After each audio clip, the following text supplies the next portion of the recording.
से जीता है,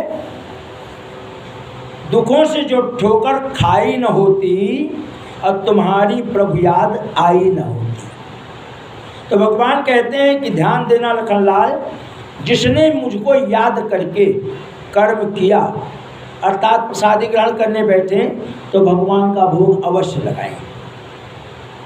एक आदमी था यादव, वो घर का काम काज करके लौट करके आता था तो एक लाठी रखा था बहुत बढ़िया स्वच्छ, और उसको सजा के रखता था। नहा धो करके आता था तो प्रसादी ग्रहण करने के पहले बाबा भोलेनाथ को एक लाठी मारता था। सिलसिला चल रहा था उसका, फिर भोजन करता था। एक दिन वो भोजन करने जल्दी से बैठ गया, भूल गया,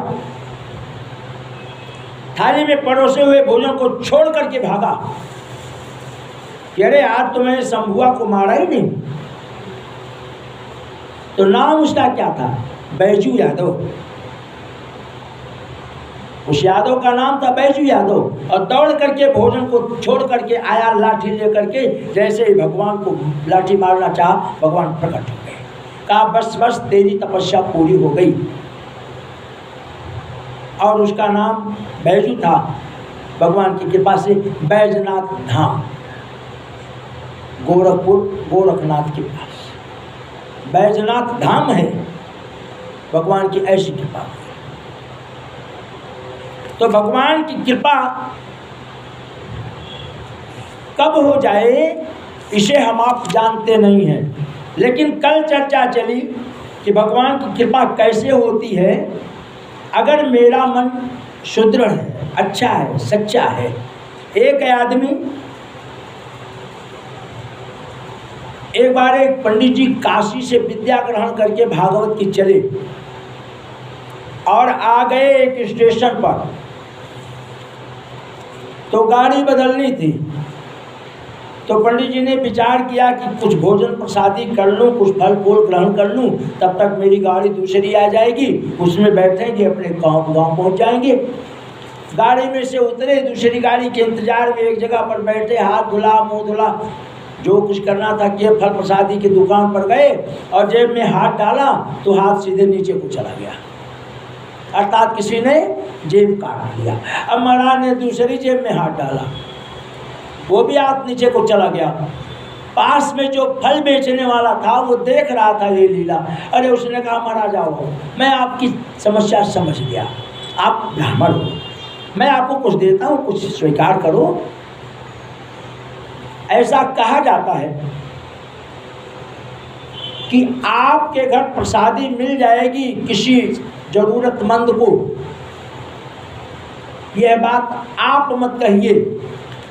तीसरे शहर से कोई कहे कि फला शहर में आप जाइए, फला नंबर के मकान में प्रसादी मिल जाएगी, कहीं नहीं मिलेगी, उसको कहते हैं दानी, उसको कहते हैं दानी। कि जिसका इतना नाम फैल जाए, अर्थात जो बिना मतलब के, बिना बदले की भावना रखे कि आज इनको रोटी खिला रहा हूँ तो कल मेरा भी न्योता लेंगे, नहीं। तो फल प्रसादी करा दिया और महाराज ने पूछा, भैया एक बात बताओ, यहाँ आसपास में कोई गांव है? बोले हाँ महाराज, जो जाटों का गांव है। तो थोड़ा सा आगे चले, जाटों के गांव में पहुँचे तो एक जाट मिला। बोले एक बात बताइए, यहाँ कोई महाराज का घर है? बोले हाँ भैया बिल्कुल, ये पंडित जी का घर है। बोले उनका घर किस तरह पर? बोले एक काम करो, ये पनाला अर्थात भगवान शंकर के अर्घ्य से जो जल गिरता है वो जहाँ जाता है उसको पनाला बोलते हैं, जिस नाली से जल जाता है। नाला और पनाला में यही भेद है, नाले में गंदे पानी का प्रवाह होता है और पनाला में बाबा भोलेनाथ का जल जाता है। बोले पनाला पकड़ करके चले जाओ, ऐसे समझाऊंगा तो नहीं समझ पाओगे। आप पनाला पकड़े पकड़े चले जाओ, पनाला छोड़ना मत, पंडित जी के घर पहुंच जाओगे। बोले ये कौन सा बताना रास्ता का? अरे बोले वहाँ शिवालय है। अच्छा ठीक है। पंडित जी पहुंच गए, पंडित जी को जय श्री राम किया। महाराज अपने घरेलू काम काज में लगे थे, महाराज ने ध्यान नहीं दिया। अरे कहा महाराज हम ब्राह्मण हैं। तो देखा, कहा ब्राह्मणों ब्राह्मणे गति, आप ब्राह्मण है, आइए। कैसे आना हुआ? अरे बोले कुछ नहीं, कथा करवा लो एक, वो आपका जजमान है जाट, उसको बोलो एक कथा करवा ले। अरे पंडित जी महाराज, हमारा जाट जजमान कथा करवाए, आप क्या बोल रहे हैं? अरे महाराज कुछ आप लेना, कुछ हम ले लेंगे, कुछ आप ले लेना और कुछ हम ले लेंगे। तो कहा ठीक है। अब वो पंडित जी गए और जाट ने क्या किया, अपना चौपाल लगा रखा था। तो उसकी व्यवस्था कैसी थी, उस जाट की व्यवस्था ऐसी थी कि जाट एक पत्थर बिछा रखा था, उस पत्थर पर केवल उसको बैठने की जगह थी, लौट करके आ करके थोड़ी देर सो जाता था। अब चौपाल चल रहा है, उसके 10, 20, 40, 50, 100, 200 लोग बैठे हैं और वो पत्थर पर विराजमान है। गांव का पंचायत अध्यक्ष है, पंचायत कर रहा है। और महाराज पहुँचे, महाराज से कहा, महाराज ये इस टाइम आप क्यों आ गए? अरे बोले इस टाइम क्यों आ गया महाराज, बड़ी विपत्ति आई। अरे विपत्ति आई, कैसी विपत्ति आई? बोले विपत्ति ये आई है कि एक काशी से महाराज आए हैं, वो कह रहे हैं आप अपने जाट सेठ को बोलो कथा करवा ले। अरे महाराज कथा कौन देखता है, आप बताइए।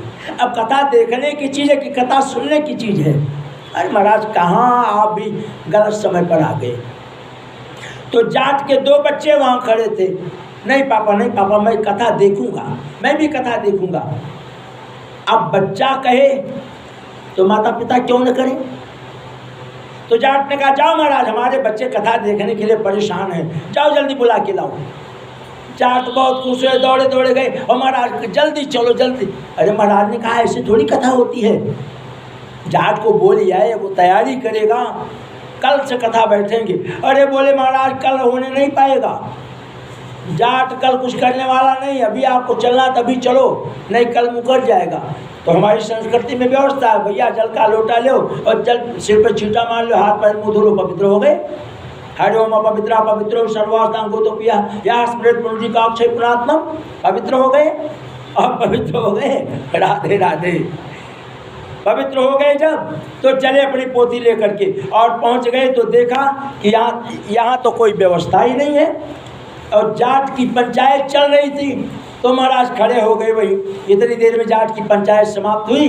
जाट अपने आसन पर से उठा और अपने घर में चला गया। पंडित जी ने क्या किया, जो आसन था जाट का उसी पर बैठ गए और पोथी खोल दी और मंत्र लगे बोलने, मंत्र बोलने लगे भागवत का।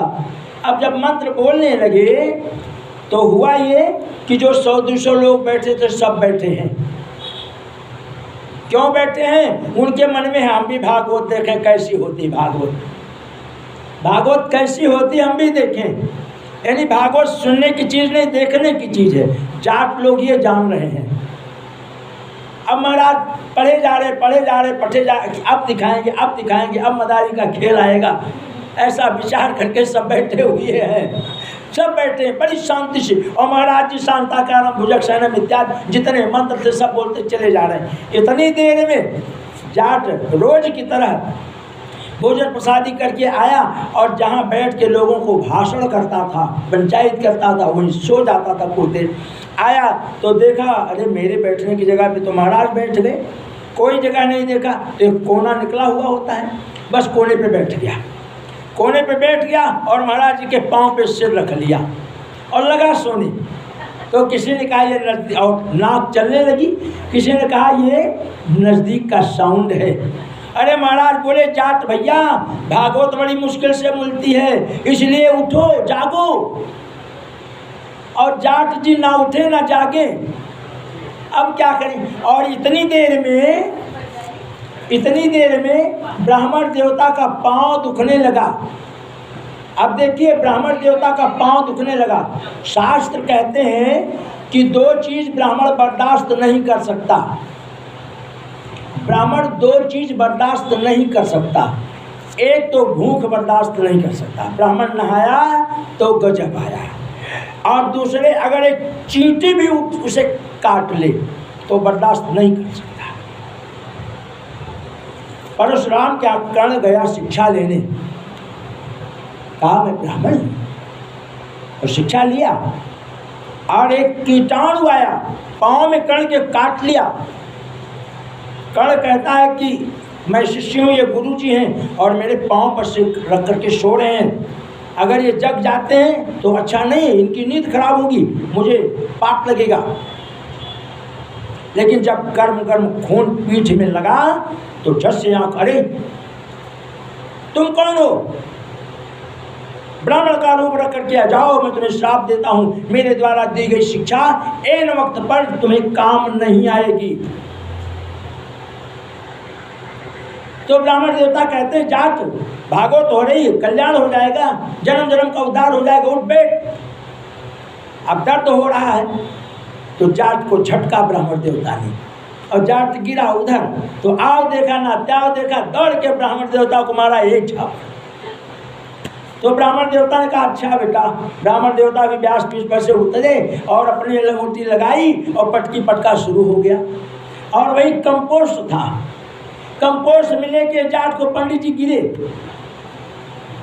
और सब शांति हैं, घर वाले आ गए, परिवार वाले आ गए, छोड़ो महाराज क्या चाहिए, 1.25 लाख। अब गाय बिके, बैल बिके, भैंस बिके, गांव वाले इकट्ठा हो गए, 1.25 लाख इकट्ठा हुआ। बोले पोटली बनाओ, डालो। पोटली बनाया गया, गिराया गया। तो अब ऊपर तो ब्राह्मण देवता और नीचे जाट भैया पड़े हैं, नाक पर गिरा। अरे बोले बचाओ, बोले सीढ़ी लगाओ।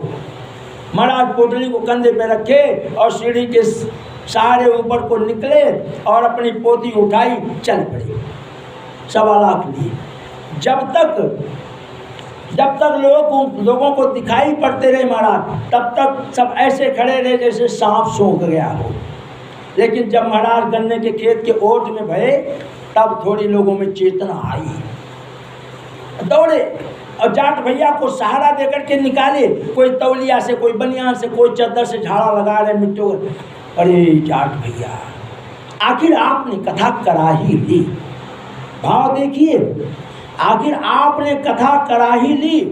तो जाट ने क्या कहा, अरे मेरी कहाँ हिम्मत, तुम सब पंचों की कृपा जो मैंने कथा करा ली। तो जहाँ विचार ऐसा होता है, भगवान फल वहाँ देते हैं, भगवान फल वहाँ देते हैं। तो जाट को ऐसी कथा में भी जाट को श्रीमद् भागवत की कथा का पूर्ण लाभ प्राप्त हुआ। भगवान लक्ष्मण जी को ज्ञान देते हैं और ज्ञान तब देते हैं, कह दिया समय आएगा तो ज्ञान देंगे। और आज समय आया कि सारे ऋषियों का कल्याण करते करते करते करते कहाँ पहुँच गए, पंचवटी। और पंचवटी में पर्णकुटी बनाई, वहाँ रहने लगे। और एक दिन विपत्ति आती है तो चल करके आती है। रावण की बहन सुपर्णखा आ गई, जिसके कारण से सीता का हरण हुआ। और सीता का जब हरण हुआ तो सीता अनुज समेत प्रभु नील जगत तनु श्याम, तीनों एक साथ रहते थे। अब मम ही बसो निरंतर सगुण रूप श्री राम। लखनलाल जी कहते हैं, हम तीनों लोग एक साथ रहते थे और आज विपत्ति आ गई। तो फटिक शिला बैठे दो भाई, सीता जी का हरण हो गया। अब दोनों भाई शांत पूर्वक बैठे हैं, विचार करते हैं क्या करना चाहिए, क्या नहीं करना चाहिए। इतनी देर में सावन का महीना है, झिमी झिमी बरसात की बुहार आने लगी।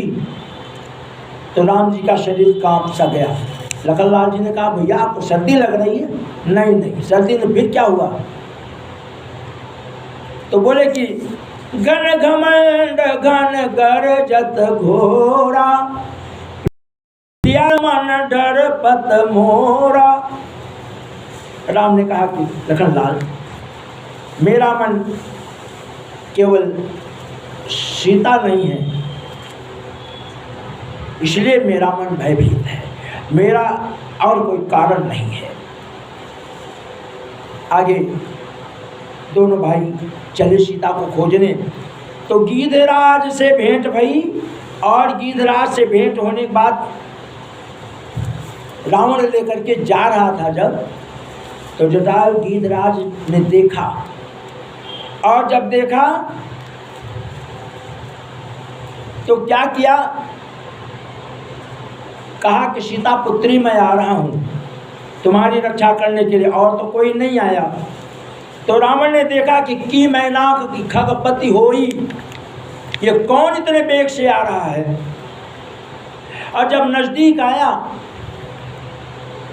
तो देखा कि कथाएं तो बहुत हैं। शूर्पणखा रावण की बहनी, जो हृदय दारुण जसहिनी, जैसे सर्पिणी का भाव हो, शूर्पणखा का वो भाव है। तो देखा कि ये तो ना मैनाक है ना और कोई है, ये खगपति है। और तलवार निकाला, वार कर दिया, और जब वार कर दिया तो गिर पड़ा।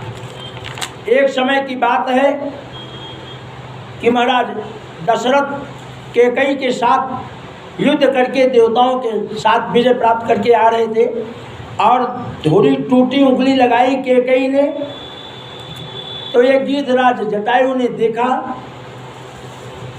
यही विचार करना चाहिए हम मनुष्यों को कि भारतवर्ष वह देश है कि जहाँ के पशु पक्षी राजा का ध्यान रखते हैं, और हम मनुष्य क्या करते हैं, इसका गला मिल जाए तो काट लो, राजा हम बनेंगे। अगली बार पंचवटी से सुना होगा तो ऐसा कुछ करो ना कि बड़ा अच्छा